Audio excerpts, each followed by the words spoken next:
Hello, and welcome to this brief video tutorial for the Initial Incident Reporting or IIR tool. Today, I want to go over how to complete the IIR online. I want to emphasize as we go that you will notice that there's no difference between the fields and format of the Word document you currently complete and send to the doc and the template you will complete on the IIR tool. We're still asking for the same information using the same questions. What is different is that instead of you entering it into one template and sending it to the doc for the doc to enter it into a second template, you will be entering it directly into the second template, which is tied to the tracking database.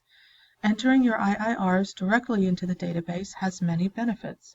Among them, there is no time lag between the time you submit the form to the doc and the time the information is entered into the database. It ensures that the information is as accurate and up-to-date as possible because you are entering the information directly and not relying on a middle person to convert your information from the document you submit to the database. The regions and divisions are able to maintain ownership of their own IIRs, and the SharePoint tool is easy to use, and the database can be accessed on a smart device or a computer. That said, navigate to the IIR database on the doc's SharePoint site.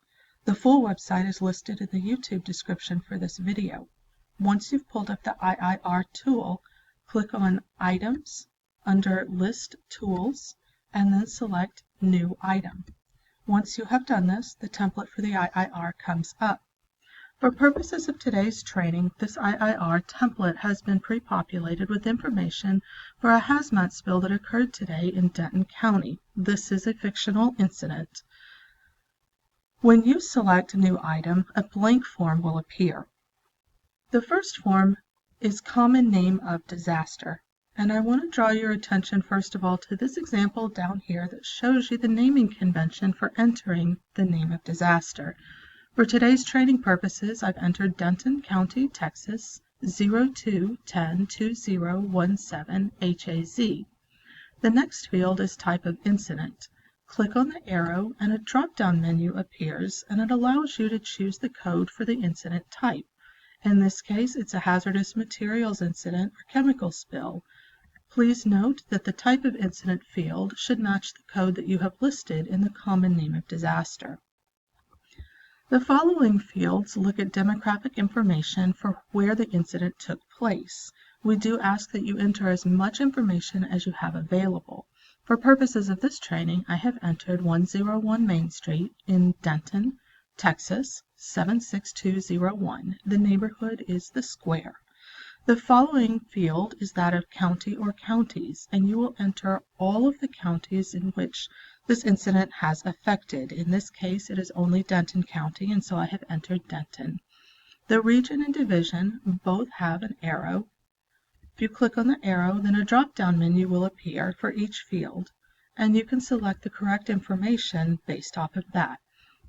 Denton is in the North Texas region in the Southwest and Rocky Mountains division, and so both of those have been selected for this form.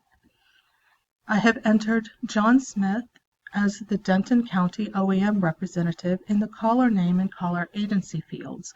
This is where you will input the information of the person who notified the Red Cross of the incident. I have also entered his contact information. Since I am the one completing the IIR, I have entered my own name and my contact information. The next field is Time Zone. Again, click on the arrow and a drop-down menu will appear, and you'll want to select the correct time zone for the incident. Following that is Incident Occurred. This is the date and time in which the incident actually occurred. The field below that, ARC Notified, is the date and time that the Red Cross was notified of the incident. Below that, ARC On Scene. Click on the drop-down and you have a choice of yes or no. I have selected yes because the Red Cross was on scene providing hand cleaning. Do you expect the budget to go over $10,000? Click on the down arrow and you will have the drop-down menu, and you have the options of yes, no, and TBD. And you'll want to select the one that's appropriate. I have selected no for this training. The trend of event, again, click on the down arrow and the menu will appear. You have 4 options: shrinking, holding steady, growing, or ended, and you'll select the one that properly applies. The following section, which IIR triggers apply to the incident. There are approximately 10 different options, and you want to select all of the ones that apply. For purposes of this training, I have selected multiple significant injuries have occurred and the incident has substantial media coverage. If a death had occurred, I would also have selected that. The following field is incident summary and action taken. This is where you want to enter both a summary of the incident itself and the action that the Red Cross has taken. Notice that this is 2 different questions. In my case, I have entered chemical spill in downtown Denton that necessitated the closing of all businesses on the square, and OEM requested Red Cross to provide canteening services to first responders. The first sentence is the incident summary, and the second is the action taken by the Red Cross. Following that, we have the estimate number of homes affected and the estimate of the number of individuals affected. Because this occurred in a business area, no homes were affected. However, it did occur during business hours, so 100 people were affected. The remaining fields all have yes or no options, and by selecting the down arrow, you can select the correct one. In this particular instance, the Red Cross did not provide shelter, but it did provide food. It did not provide health services, casework, bulk distribution, mental health service, and so I have selected no for all of those. However, media coverage is yes. Remember, that was one of my IIR triggers. Also, I have selected yes for safety concerns because it was a chemical spill, and weather concerns is yes because it was windy. At this point, you have finished completing the IIR. However, I want to draw your attention to these last 2 fields. Notice that these are only completed by the doc. However, the information that we enter here comes from the incident summary and action taken field. This is why it's so important that you enter the information as completely as possible.